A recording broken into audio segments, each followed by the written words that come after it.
Hey guys, your Wi-Fi, welcome to another F1 2012 video, but this time it is not online, it is a career mode video. As you can see there, De La Rosa and Kartikai starting in the 9th and 10th, which has got to do well for them. For some reason there's a bit of a glitch in qualifying, as they somehow made it into Q3 but then lacked off a lot of pace. But anyway, as we go out to the track, all cars set up and fuel mixture is sorted. As you can see, I'm sitting pretty in pole position with Webber in 5th and Alonso, because I don't know why they show Alonso. Anyway, I think it's because of the A. But anyway, there's no message from my team to say well done or whatever from last season. But anyway, the lights are there and we go out and we're racing for the 2013 season. Got a decent start, and so is the Hamilton and Grosjean, I think he is behind. Hamilton's looking to go up my inside and Grosjean's gone up my outside. A bit of a sandwich. I've managed to make it through. And yes, but Grosjean's nudged me wide, and it's side by side with Grosjean now. Can I make it down his inside into the next turn? No, he's pulled out ahead, so that's a good move from Grosjean there. For some reason, he has not made contact with me. Obviously, the team's message to say no crashes for 2013 has paid off. Anyways, we move through to this next few corners and trying to keep ahead of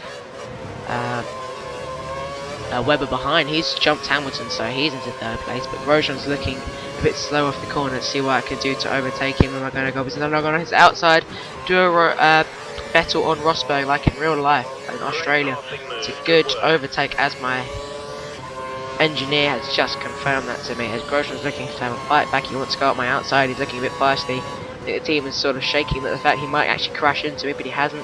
I've just gone wide naturally. Now Grosjean's done another run off my inside once again. Here he goes. Yeah, no, I've pulled it back and I'm still into the lead. Hopefully if I can pull it away from the pack now, it'll be pretty good. But with I'm blowing through these next few corners quite well. Coming to the end of lap 1. Yeah, there we go. Just make sure the car's straight before I accelerate. And again, deploy the rest of my curves at the end of lap 1, which has been quite eventful already, as you can see. And then there's myself to Grosjean. He's quite close behind it, but there's obviously no DRS. It's DRS in a few laps time, and that's when probably likely Grosjean will strike, if not earlier. As you can see, I'm just coming to the end of this second DRS zone, which will be available on lap 3.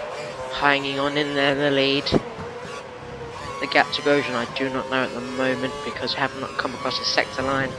It seems as though we're doing quite well for ourselves. And there we go, it looks like the gap is about 0.7 of a second, which is quite good. And now once again coming through where I overtook Grosjean last lap, but this time no car to overtake as I'm sitting in the lead, of course. But I've lost a bit of concentration and hit the wall. No damage to the car, thank goodness. But Grosjean's gonna have a look at that and thought, oh, okay, I'll have some of that, and he's taken some. He's taken me into the lead, but I've touched him. I've gone a bit wide. He's held the car on the track, but I've lost it. Now I've got a poor drive off the corner. Now Webber's come up my inside, and through goes my teammate. And if it was realistic and I was Sebastian Vettel, I would have to be let back through, as Christian Horner would tell Mark to leave the gap so I could pass. But this isn't real. I am not Sebastian Vettel, and we can continue with the racing as hand, as I am still the first driver, but for some reason the game doesn't represent the true Red Bull strategies. Anyway, we are now moving on to lap 3 with the DRS is enabled, but later on in the lap I'm wanting to hunting down Mark Webber, getting closer all the time. He looks to have a look up inside of Grosjean, but he's got it all wrong, so I've got to pitch inside, taking a bit of the curb with me. It doesn't matter, I've got the moves done. No illegal overtake from Codemasters there, so I'll take that with both hands and run away with it. But as we move on now to lap 5, as Sergio Perez set a good fast lap in the early option tyres, but I've gone onto the gravel trap.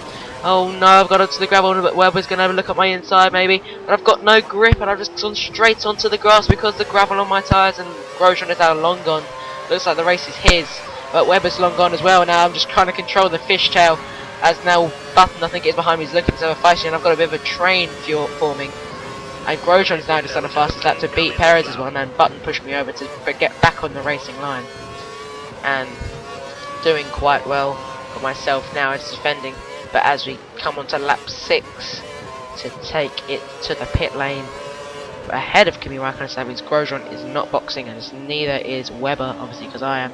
So they'll stay out and see if we can do the undercut on them. Good clean stop from my mechanics, but I've been held up obviously by cars filing in, seeing a gap and let me go, and it's Kobayashi's ahead of me and he's spawned into the pit. So let's dial this up to fuel mixture 3.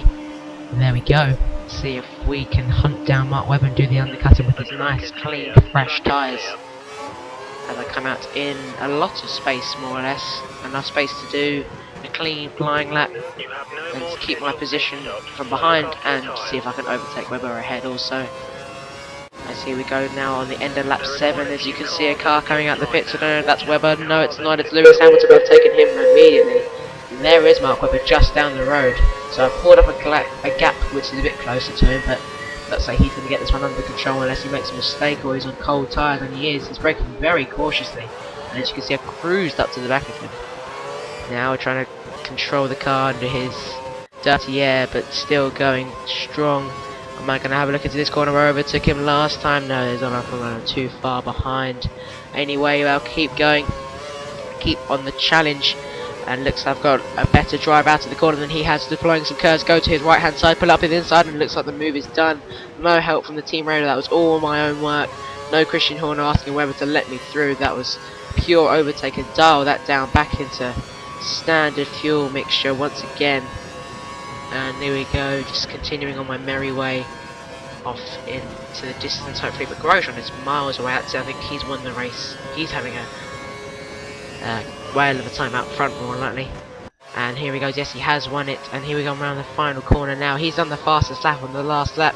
Make sure no one's behind me. There's no Webber, I don't know where he's gone, but I've pulled it over to the wall for second place in Australia. Not a bad result, but they say it is because I failed my objective, which was to win the race, but doesn't really matter because it's early days in the season yet. There you go, you can see the standings. Team does sound quite enthusiastic with the second place, but Webber finishing 5th for some reason, and Alonso actually not scoring. And there you go, as you see further down, Carter, Kyan and De La Rosa 14th and 17th, which could be doing well for them in the constructors battle with the Caterhams and the Marushas. So that could be valuable positions for them in terms of the 10th place battle. But there you go, that's basically the driver standing as it is, and there we go, there's confirmation of it. I'm second, 7 points behind Grosjean, who looks like to be my main title contender, or the McLarens and my teammate also, so you don't know what's going to come next. Some drivers just had a bad race or a lucky race, but it's early days in the season. Still, it being the first race in Australia, having this just summer break, back from testing in Jerez and Barcelona. We're back onto racing again. And there we go, just about to go and congratulate Romain Grosjean, but celebrating a bit for myself. Having an enjoyable time on the track once again, celebrating in glory. But it's been Driftboy 5 on a first career mode in Australia. Hope you guys enjoyed it. Leave in the comment section or like if you liked it, and I'll see you next time. Hope you enjoyed it. I'll see you on next Wednesday weekly uploads. Bye.